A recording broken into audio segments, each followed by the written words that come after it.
Good afternoon, everybody. Let me be clear. President Trump and his entire administration stand fully behind the heroic men and women of ICE and will always uphold law and order in the United States of America. The deadly incident that took place in Minnesota yesterday occurred as a result of a larger, sinister, left-wing movement that has spread across our country, where our brave men and women of federal law enforcement are under organized attack. Right now, immigration and customs enforcement officers are facing a 1,200% increase in assaults, a 3,200% increase in vehicle rammings, and an 8,000% increase in death threats. ICE agents are faithfully enforcing federal law to protect the safety of the American people by removing criminal illegal aliens from our country, which is exactly what nearly 80 million Americans elected President Trump and Vice President JD Vance to do. Radicals in the Democrat Party are furious over this. They don't want our border secured or criminal illegal aliens being removed. As a result, Democrats are impeding immigration enforcement operations daily, creating extremely heightened and dangerous circumstances that make it nearly impossible for the men and women of law enforcement to simply do their jobs. Democrats are calling to defund federal law enforcement agencies who are protecting public safety. And Democrats are calling to abolish ICE and defund the police.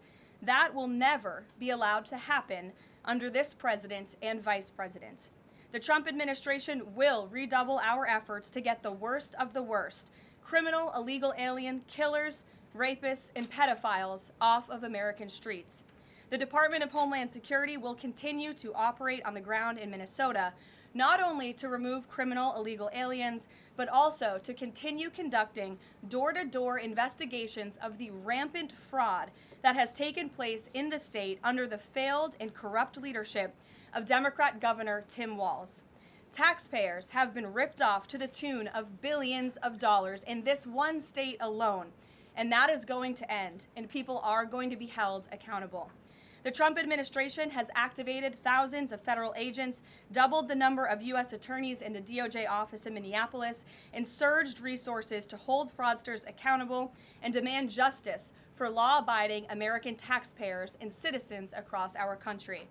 And that's what brings the Vice President out here with me today to discuss all the Trump administration is doing and to make an additional important announcement on this front. So please, Mr. Vice President, will be joining us now.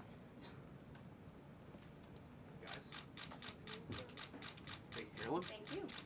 Great. Well, good afternoon, everybody. And I want to echo some of what Carolyn said about what we're doing to combat the rampant fraud that exists in our immigration system, thanks to failed politicians and thanks to people who allowed the American taxpayer to be taken advantage of for far too long. I think it's important to understand why this matters to the American people. I am a father of 3 young kids, a lot of people in my generation. What is that going on there? Is that normal? Okay. CNN installed this broken camera just to throw me off my game, but it's not going to work. So here's the simple fact here.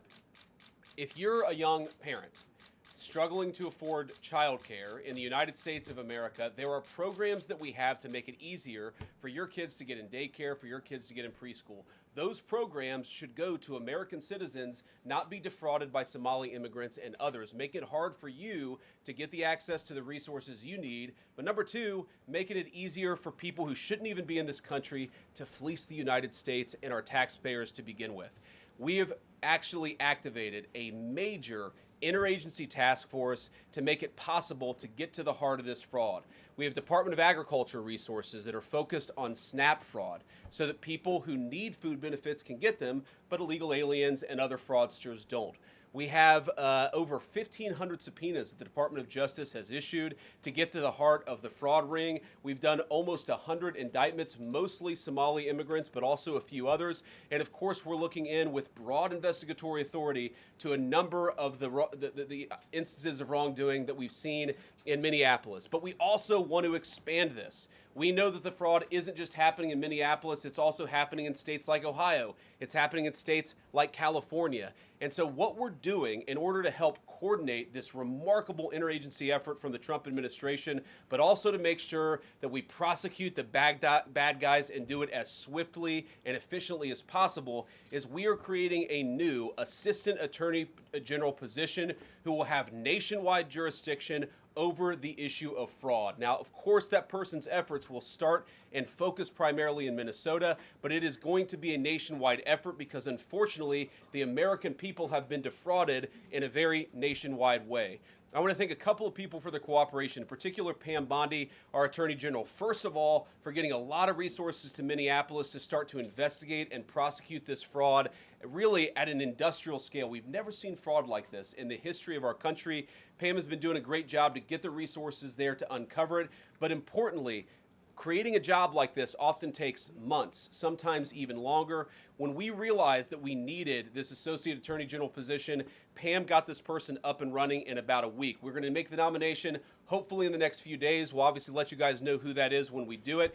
I've talked to Senate Majority Leader John Thune, who has promised me swift confirmation for this official, but this is the person who is going to make sure that we stop defrauding the American people. And here's one final thing I'll say about this. I've heard a lot of people say that we need a special counsel to investigate fraud in the United States of America.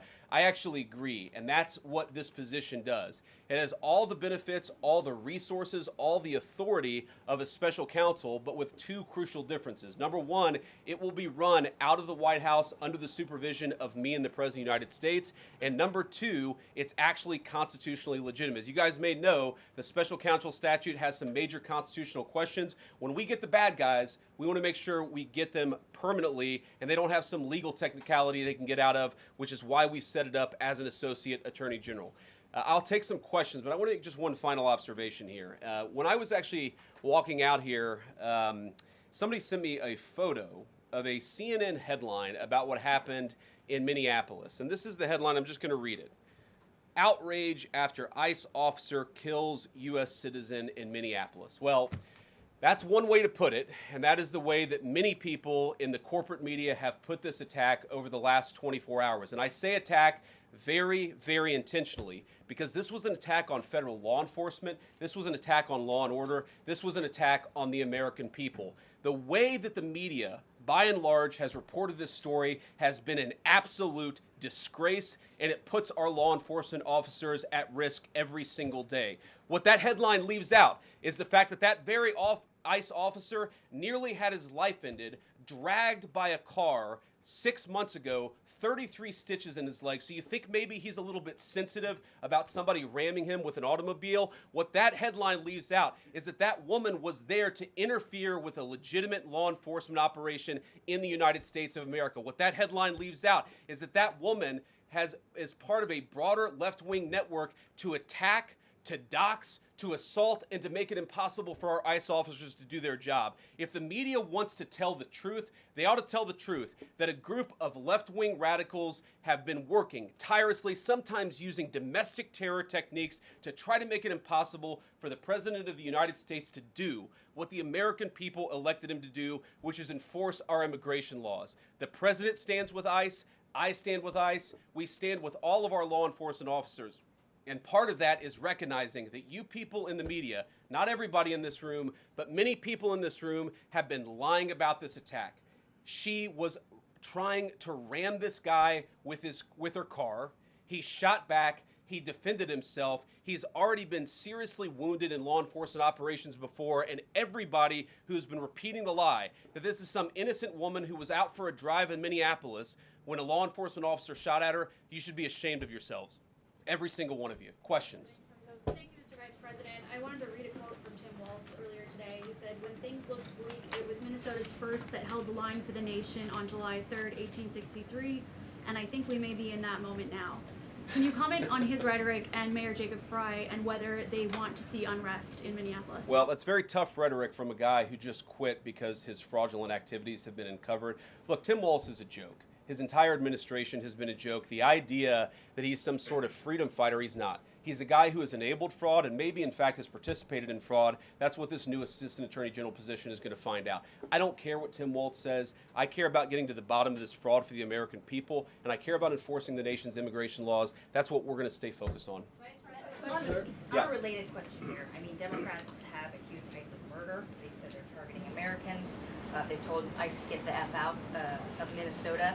This is going to stoke the fire against ICE agents, and you're talking about ICE agents right now and being concerned about them. What, if anything, is the administration going to do to make sure these folks are protected during these protests? But also, should DHS sort of revisit their procedures here? I mean, nobody wants to see an American killed. Are there changes that need to be made to make sure something like this doesn't happen again? Look, first of all, of course, nobody wants an American citizen to be killed. This is absolutely a tragedy, but it's a tragedy of the making of the far left. They have radicalized a very small segment of the population, taught them that ICE agents are engaging in wide-scale violation of people's rights. What our ICE officers are doing is deporting the millions of criminal aliens that were let in during the Biden administration. So number one, we have to say, as a matter of leadership, and I would appreciate if the Democrats would join me on this, let's be honest about the fact that we have way too many illegal aliens in this country. Our ICE officers should be supported in doing their job. You're trying to actually marshal the far left lunatic fringe to engage in doxing, to try to make it impossible for them to enforce the law, and in some cases actually to engage in acts of domestic terrorism against our law enforcement officers. When you talk about different plans, different protocols, different policies, I forget exactly how you asked the question. Here's the simple fact. What we're going to do is make it easier for the American people's administration to enforce the American people's law. And that means that Democrats have to stop rallying the mob against legitimate law enforcement operations, and that means that we are going to get tougher, and that's what this AAG position is about. We're going to get tougher at the people who are defrauding the United States by inciting violence against our law enforcement officers. That's one of the things that we're going to do. We've already started that work at the Department of Justice, but we're going to keep on doing it, and this new AAG position is going to kick that into high gear. Vice President Vance, you just suggested that this woman who was killed, Renee Good, is part of a broader left-wing network. Who do you think is behind this broader left-wing network? Well, it's one of the things we're going to have to figure out, but here's the way that I put it. When somebody throws a brick at an ICE agent, or somebody tries to run over an ICE agent, who paid for the brick? And who told protesters to show up and engage in violent activity against our law enforcement officers? You see, just with this most recent terrible incident in Minneapolis, you see friends of this woman's or other people who are eyewitnesses saying basically that she was there to engage in obstruction of a legitimate law enforcement operation. How did she get there? How did she learn about this? There's an entire network, and frankly, some of the media are participating in it, that is trying to incite violence against our law enforcement officers. It's ridiculous, it's preposterous, and part of our investigatory work is getting to the bottom of it. Who's funding it? Who's supporting it? Who's cheerleading it? And of course, if there's illegal activity related to that, we're going to get to the bottom of that and prosecute it where we can. Mr. Vice President, thank you for taking questions today. Is there a risk with you describing her as a deranged leftist, talking about very specific facts of these events, when an investigation is just beginning? Are you preempting a thorough investigation by drawing such conclusions? And have you received any information beyond the videos we've seen publicly about this individual, her specific acts, that has informed your point of view? Well, first of all, the Department of Justice is going to investigate this. The Department of Homeland Security is already investigating this. But the simple fact is, what you see is what you get in this case. You have a woman who is trying to obstruct a legitimate law enforcement operation. Nobody debates that. You have a woman who aimed her car at a law enforcement officer and pressed on the accelerator. Nobody debates that. I can believe that her death is a tragedy, while also recognizing that it's a tragedy of her own making and a tragedy of the far left, who has marshaled an entire movement, a lunatic fringe, against our law enforcement officers. I think what is clearly happening here, and it's going to keep on happening unless the Democrats wake up and say, you know what, you don't have to agree with our immigration policies. You don't have to agree with what the president or the vice president believe about immigration enforcement, but why don't you take this to the ballot box? Why don't you vote? Why don't you organize? Instead, what some of them are doing is encouraging people to get violent with our law enforcement officials. It's disgraceful, and it's got to stop. Mr. President, Yeah. just to follow up on that question, and again, thank you for taking questions, Mr. Vice President. There's clearly a lot of emotion in Minnesota, across the country, over this incident. You're calling Renee Good a deranged leftist. There's been heated rhetoric that we've also heard from officials. What responsibility do you and the president have to diffuse some of the tension that we are seeing play out in Minnesota, bring down the temperature as this investigation is unfolding? What we have a responsibility to do is to protect the people who are enforcing the law and protect the country writ large. Whether you're Democrat or Republican, you deserve to have the people's laws enforced in the United States of America. Now, again, I'm not happy that this woman lost her life. I'm not happy that this woman was there at a protest violating the law by interfering with a law enforcement action. I think that we can all recognize that the best way to turn down the temperature is to tell people to take their concerns about immigration policy to the ballot box. Stop assaulting and stop inciting violence against our law enforcement officers. That's the best way to take down the temperature. And we're not going to give in to terrorism on this. And that's exactly what's happening. People trying to antagonize, to commit acts of violence. They throw bricks at them. Sometimes they shoot at them. Sometimes they dox them. Sometimes they go to their place of residence and harass their families. This is classic terrorism. And we cannot say that when a far left fringe is inciting violence against our brave law enforcement officials, that we're no longer going to enforce the law. That's rewarding the very people who are engaged in this garbage. The actual reward that they just got is a new assistant attorney general who is going to prosecute and investigate this stuff even more aggressively than before. Yeah. Thanks for taking my question. So the head of Minnesota's investigations agency says that the U.S. Attorney's Office has essentially cut off the state investigations agency's access to the investigation. What is the precedent for that, and why shouldn't the Minnesota officials on the ground have access and evidence to work on this investigation? First of all, I wish the state officials in Minnesota would investigate why you have so many people who are using their vehicles and other means to actually interfere with a legitimate law enforcement operation. The precedent here is very simple. You have a federal law enforcement official engaging in federal law enforcement action. That's a federal issue. That guy is protected by absolute immunity. He was doing his job. The idea that Tim Walz and a bunch of radicals in Minneapolis are going to go after and make this guy's life miserable because he was doing the job that he was asked to do is preposterous. The unprecedented thing is the idea that a local official can actually prosecute a federal official with absolute immunity. I've never seen anything like that. It would get tossed out by a judge. So what I'd like Minnesota to focus on is the real issue, that they're encouraging people. Minneapolis officials are encouraging people to commit violence against ICE officials. It's ridiculous. It's got to stop. Go ahead. Mr. President, thank you. You said earlier that there's a left-wing network to attack, to dox, to assault, and make it impossible for ICE officers to do their job. You told my colleague just now that there's an investigation going on into that network. Yep. So if everything that you say is true, how does being part of that network justify being shot?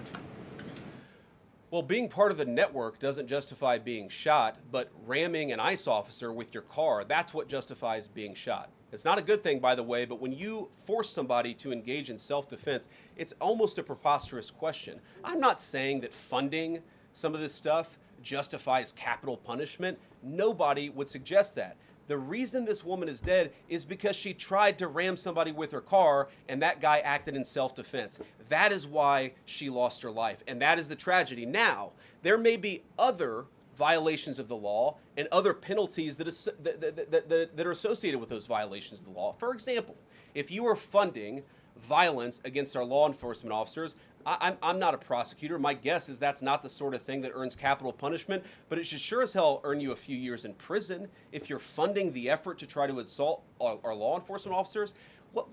I'm sorry, guys. What's going on here?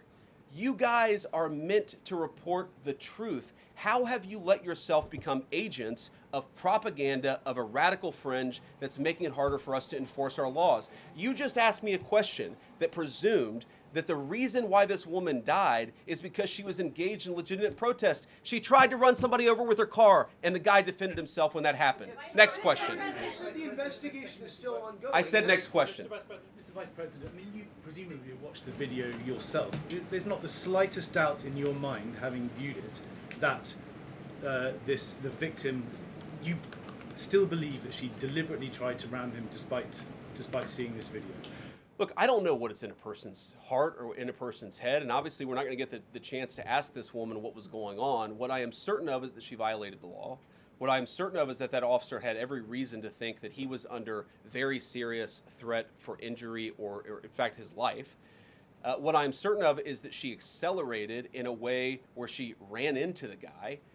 I don't know what was in her heart and what was in her head, but I know that she violated the law, and I know that officer was acting in self-defense. It raises an interesting point, though. Look, if people want to say that we should have a legitimate debate about, what was she really doing, right? Was she panicking when she drove into this officer, or was she actually trying to ram him?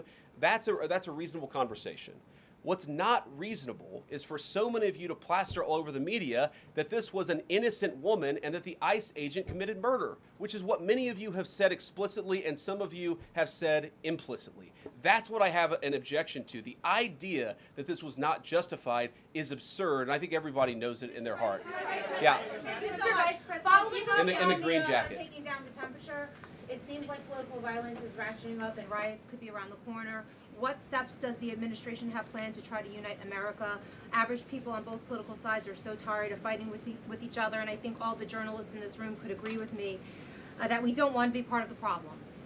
Do you have any words to unite America? I know you don't want to be a part of the problem, and I think that's true of a lot of you. I'm not sure it's true for everybody, because the reporting over this has been one of the biggest scandals I've ever seen in media. I've never seen a case so misrepresented and misreported when you have a guy who was defending himself and is now being treated as some sort of federal assassin by so many of the people in this room.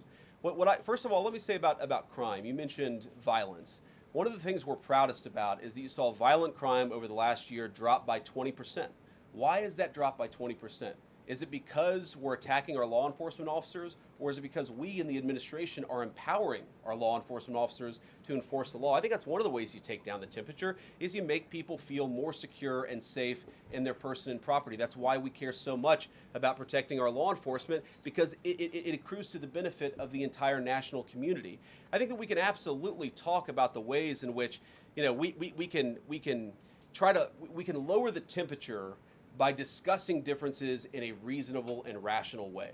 Again, I'm happy to talk with any congressional Democrat or any of you about our immigration policy, about why I think it's necessary, about why I think it's in the best interest of the country, about why the President of the United States was elected to actually enforce the border for the first time in at least 4 years.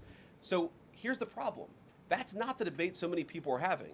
They are actively covering for people who are committing acts of violence against federal law enforcement. It is preposterous. The way to take down the temperature is to stop it. Have your debates about policy. Attack me. Attack the President of the United States. Don't attack our law enforcement officers. They are trying to do the job the American people demanded that they do. They are not policy actors. They are enforcing the law. They should be treated with a modicum of dignity and respect. And the fact that they're not is why incidents like yesterday happened. The one final point I'll make about this is, look, there's a part of me that feels very, very sad for this woman, not just because she lost her life, but because I think she is a victim of left-wing ideology. What young mother shows up and decides they're going to throw their car in front of ICE officers who are enforcing legitimate law? You've got to be a little brainwashed to get to that point to where you're willing not just to protest, that's fine, not peacefully protest, but throw your vehicle in front of legitimate law enforcement officers and drive your car into them. To get to that point, you have to be, I think, radicalized in a very, very sad way. I certainly wish that she hadn't got there. I know there's an ICE officer right now who very much wishes he was not put in the position where he had to fire a gun to defend his own life. Yeah. Thank you, Mr. Vice President. What's your message, following up on that, what's your message to the leaders in Minnesota, the governor of Minnesota, the mayor of Minneapolis, to calm down the situation on the ground, on the streets? What's your message also to those protesters who saw that video in a completely different way than you saw that video? Well, first of all, I think if you watch every angle of that video, there is one angle where if you squint, you can maybe tell yourself that it's not clear what happened. But when you look at all angles of that video, it is very clear that her vehicle went right for the guy. She actually collided with him, and then that's, of course, when he fired his shots. That's obvious, okay? So what I'd say to the protesters is, by all means, protest peacefully, but make this about ideas. Make this about disagreement with our policy.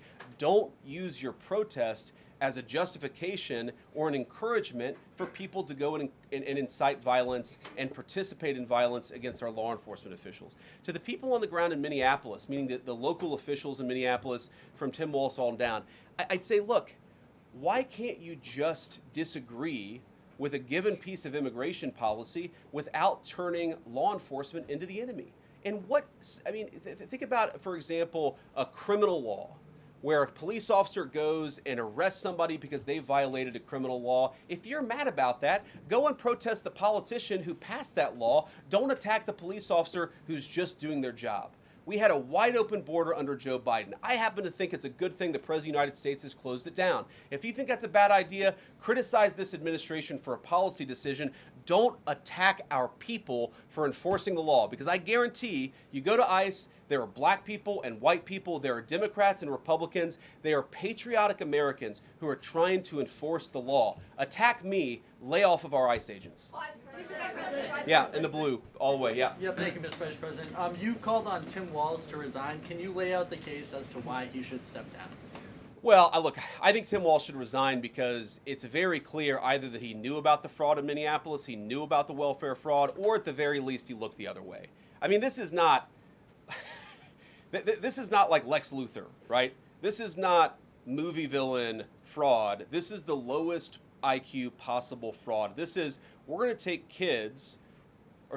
take the absence of kids and set up a daycare center where there are no children, and we're going to call our early childhood education center the Quality Learing Center. By the way, if you can't spell learning, maybe you shouldn't be in early childhood education. But people got rich off of this. We know that there were schools who either had no enrollment or at least they overstated their enrollment. Tim Walz, either it was unbelievable incompetence or he was in on the fraud. That's one of the things we're going to get to the bottom of. Sir. Thank you, Mr. Vice President. Can you explain the difference between this Associate Attorney General and a special counsel? And do you envision this being a permanent position or having more of a limited scope? Well, it's going to be permanent until we get to the bottom of what's going on, so I think it's going to last for at least the remainder of the administration. What's different about it from a special counsel is, if you remember, the Jack Smith case where the special counsel was found unconstitutional, one of the big issues there is that that person was not an appointed person, completely aside from all the other issues that the person was a lunatic and that the case had no merit. There was a fundamental constitutional issue, which is that he had not been appointed by the president and he had not been confirmed by the United States Senate. An assistant attorney general, what that's going to allow us to do is appoint this person, have them confirmed by the Senate. That's one difference. The more substantive difference is that this person is going to be part of a very broad interagency White House that's being led from the President of the United States on down. And that's going to give him the resources, the access to material and information to make this person more effective. I think a lot of people have asked, how are you really going to get to the heart of the fraud? We've been asking ourselves that question for the past couple of months, and we think this is the critical piece at the Department of Justice to really ramp this fraud investigation into high gear. In the red tie, yeah. Vice President Vance, I wanted to ask, what's your message to far leftist agitators who feel emboldened to obstruct ICE activity in Minnesota and around the country? Well, I think they shouldn't feel emboldened because now they have an assistant attorney general who is going to prosecute and investigate their fraud and their violence more aggressively than it has ever been investigated in the United States of America. We are doing so much to try to find the financing networks and the domestic terrorism networks that legitimate this violence, that fund this violence, and that, of course, engage in the violence. These people should not feel emboldened because they have, for the first time, maybe in American history, an administration that is not going to tolerate political violence of any kind from anywhere. Yeah. We loud clear today that the entire weight of the federal government is behind these ICE agents and this ICE agent in particular. There is still a federal investigation happening on the ground. Does that mean that they are not looking into this ICE agent at all? They are just focused on the woman who was in the car? What is the investigation if the federal government has already determined that its weight is behind this ICE investigation? So what do you mean? When you say investigation, do you mean investigation of the shooting yesterday or of the fraud that's happening in Minneapolis? Yesterday. Okay, look, DHS, as I understand it, has an investigation already ongoing. I know that other organs of our government are looking at this. So yes, there's certainly an investigation that's happening right now. But as part of the broader fraud investigation, a lot of what we're doing with the Department of Justice has already started. We've got over 1,500 subpoenas. We've got people this morning, actually, we're going door to door to actually knock on some of these fraudulent care centers, these fraudulent social services organizations to get to the bottom of what's going on there. So the investigation in some ways has already been ramping up into the anti-fraud element for at least a few weeks. What we're trying to do is supercharge it and make sure there's a designated person within the Department of Justice who completely controls that particular focus. Yeah. Just to follow up on that, Mr. Vice President, on the agent, is he still on duty or has he been placed on leave, on administrative leave? And what really was the target of the operation on Wednesday? ICE operation on Wednesday? Well, first of all, it was a legitimate law enforcement operation. We were going door to door to try to find criminal illegal aliens and deport them from the United States of America, because if you come to our country illegally in violation of our immigration laws, then we have the mandate, and in fact we have the legal duty to enforce those immigration laws. Whether he's been placed on administrative leave, I don't know the answer to that question. I'd refer it to the Department of Homeland Security and they can follow up. I will say, look, I would appreciate everybody saying a prayer for that agent. Look, in the past 6 months, he has been hit twice by a motor vehicle. One time, the first time, it led to over 30 stitches and very serious injuries to his legs. This is a guy who's actually done a very, very important job for the United States of America. He's been assaulted, he's been attacked, he's been injured because of it. He deserves a debt of gratitude, and I think the media prejudging and talking about this guy as if he's a murderer is one of the most disgraceful things I've ever seen from the American media. Yeah. Vice President, what is your specific role in the future of Venezuela? And I'm wondering, could you confirm reports that the Director of National Intelligence, Tulsi Gabbard, was kept out of the planning for the operations because of her past concerns about military involvement in Venezuela? So I've heard a couple of things. One, that I was kept out of the planning for the Venezuela operation, that's false. And another, that Tulsi was kept out of the planning for Venezuela operations, that's completely false. Look, we're all part of the same team.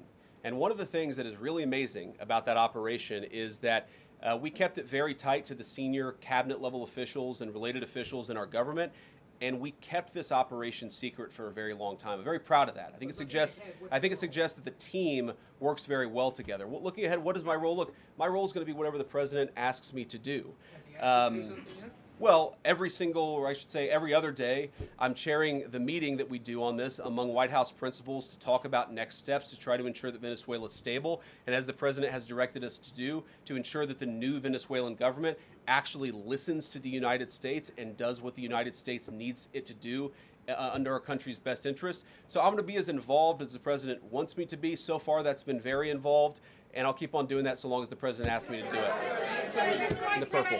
Yes. Even beyond the war powers resolution. We'll go purple, and then we'll go pink or whatever that is in front. Royal purple. And then beige. All right. Okay. Are there any indications, you talked about the network, are there any indications that the lady who was shot, I know there are different reports from there, her wife said they were new to the area.